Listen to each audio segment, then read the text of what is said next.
Olá pessoal, eu me chamo Marcos Queiroz, para quem não me conhece, e estou aqui para trazer mais uma resenha ou um comentário sobre um livro que foi relançado, recentemente, que é esse livro de Liz Green. Eu até comentei já esse livro em outro relançamento que ela fez também sobre Saturno, e eu disse que ia trazer esse relançamento dela de Os Astros e o Amor. Quer dizer, essa é a versão antiga, aqui a versão atual, que foi lançada pela editora Pensamento.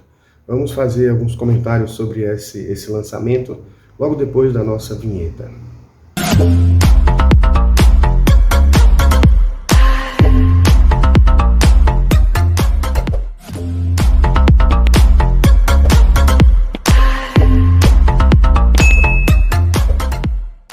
Então, este é um livro que não pode faltar na biblioteca de qualquer pessoa que estude astrologia. Isso é um fato. Acho que quem lê o livro sabe dessa importância. E no próprio prefácio aqui dessa edição nova, que foi agora mesmo, de 2021, não é tão assim recente, porque o Saturno foi agora, de 2023, e a Astrologia do Destino, que é outro que eu também vou fazer uma resenha logo depois, foi agora, tem umas 2 semanas que foi lançado. Então, este livro não pode faltar, e no próprio prefácio, que é escrito por Verbena In, escrito no verão de 2021, esse prefácio, ela faz um comentário bem interessante. Primeiro, ela diz que é um clássico que não pode faltar mesmo nas bibliotecas dos astrólogos, coisa que eu também já considero, e acho que quase todo mundo que leu considera. E historicamente, quem já estuda há mais tempo, ou pelo menos começou a estudar na década de 80, esse livro, que foi lançado em 1980, o original. Então ele diz que a que faz o prefácio, Verena In, ela diz que não é à toa que está chegando num momento, assim, considerando que foi 2021, mas que até hoje a gente está também vivendo isso, um momento de incertezas, de polaridades, que especialmente aqui no Brasil a gente está vivendo.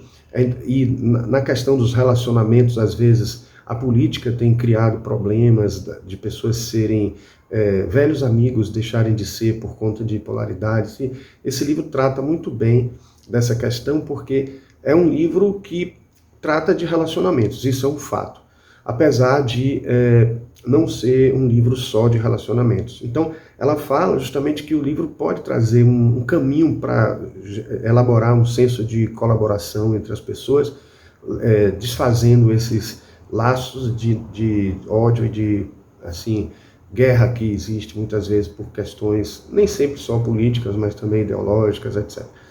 Então, Os Astros e o Amor, ele tem um título original, Astrology for Lovers, mas mesmo tendo essa conotação no próprio título original, a Verbena In fala, e eu concordo também, que ele é mais do que um livro sobre relacionamentos, sobre compatibilidade entre namorados e relacionamentos amorosos em geral.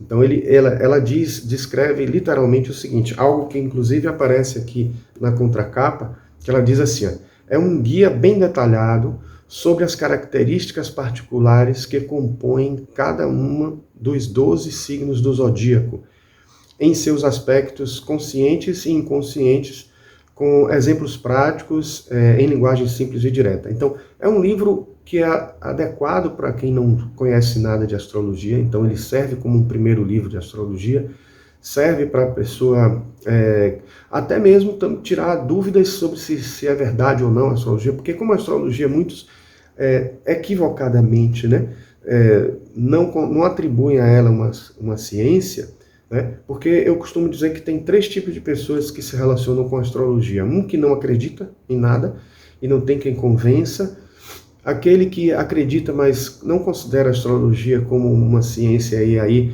pensa que é só algo que bate, que coincide, etc, etc, por uma casuística apenas, mas aquele que acredita que a astrologia é uma ciência, compreende que a própria casuística em si é uma estatística, e é um dos componentes de um processo de comprovação, mas se a gente entende que existe todo um papel psicológico, todo um papel de auxílio a gente, de autoconhecimento que a astrologia nos dá, E se a gente acreditar ainda mais numa astrologia esotérica, a gente compreende até o lado mais místico e compreende que a astrologia não é só algo que interfere no psicológico, mas na vida cotidiana, real, do mundo das pessoas. O que está em cima é como o que está embaixo, então a gente pode ter um relato, um entendimento das energias que circulam e que favorecem determinado fato ou não para nossas vidas.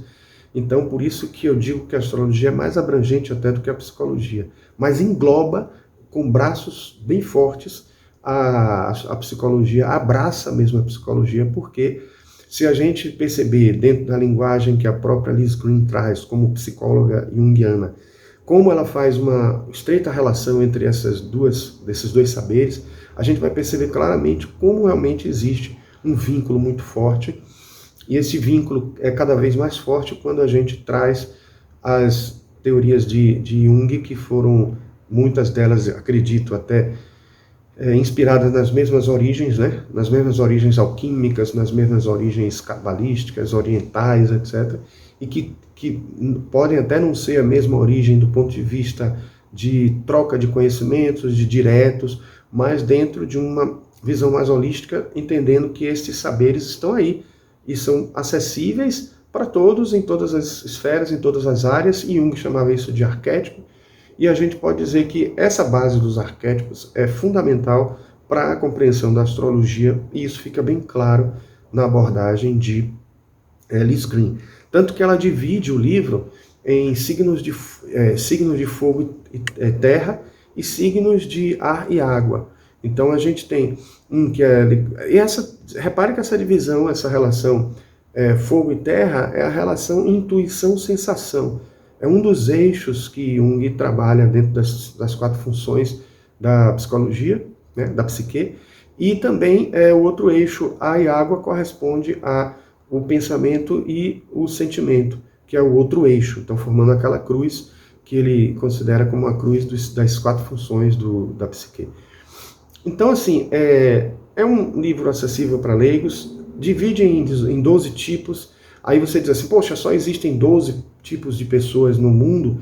Quem faz uma pergunta dessa não entende astrologia, precisa urgentemente ler esse livro, porque ela mostra claramente que, a depender do mapa, da configuração de um modo geral da pessoa, isso tudo pode mudar. Mas mesmo assim, existem padrões claros que os signos definem e de alguma maneira a gente pode se enquadrar. Se alguma coisa não se enquadra ou se transforma um pouquinho, muda um pouquinho, é por causa das outras relações que a gente tem com outros planetas, nos aspectos, nas posições das casas, e, enfim, da configuração do mapa astral como um todo.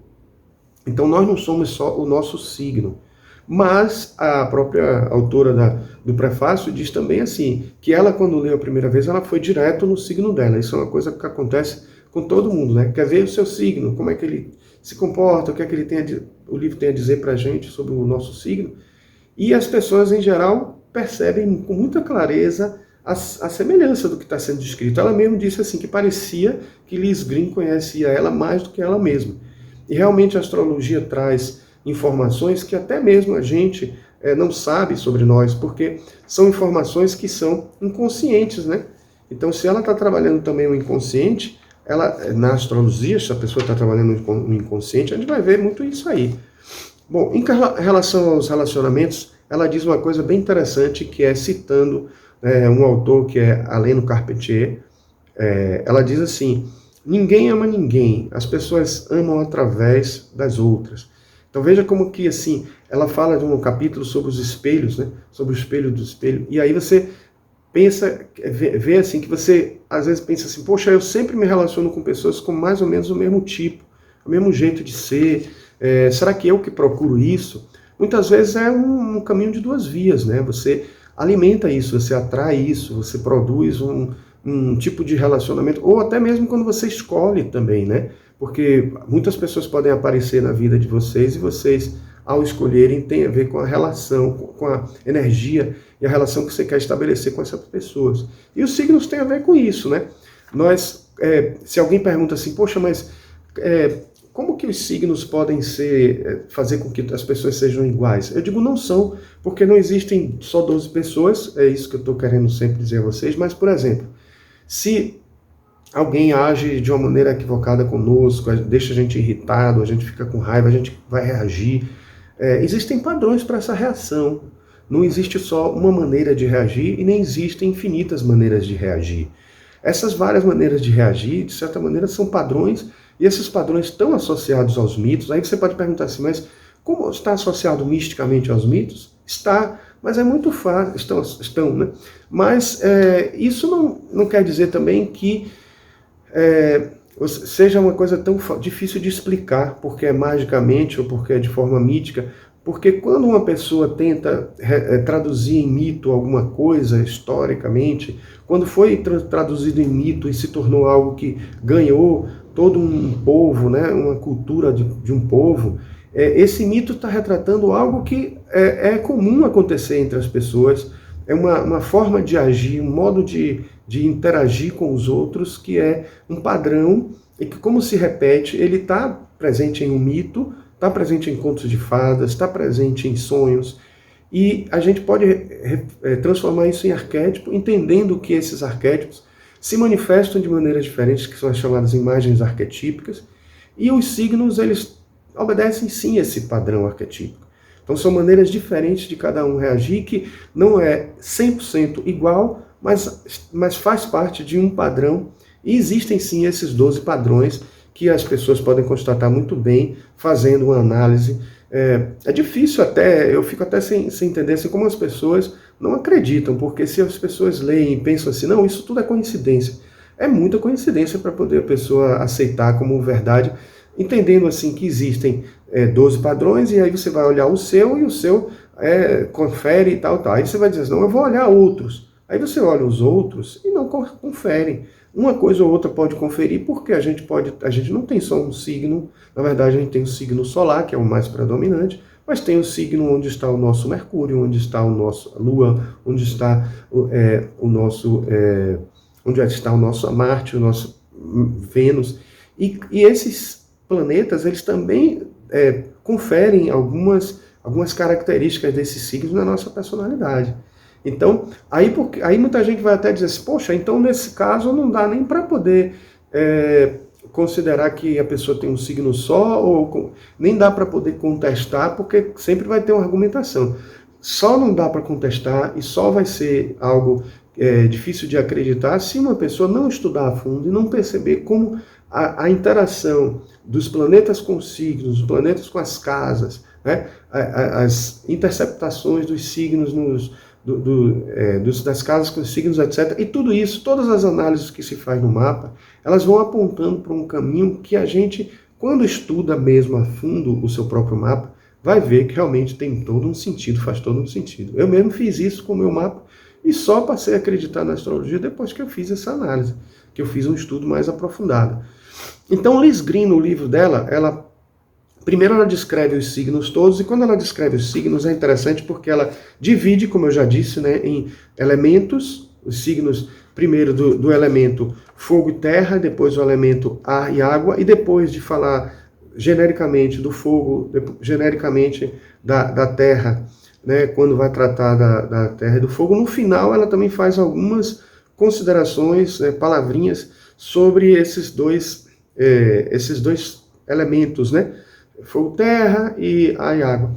E ela pega cada signo e reúne dentro da sua característica. Então, por exemplo, no elemento fogo a gente tem Áries, Leão e Sagitário. Então, ela fala das características gerais desses elementos fogos, porque, em primeiro lugar, ele traz luz, né? Ilumina, energia, né? Dá mas também uma inconstância, porque o próprio fogo traz essa inconstância, o movimento das labaredas, né?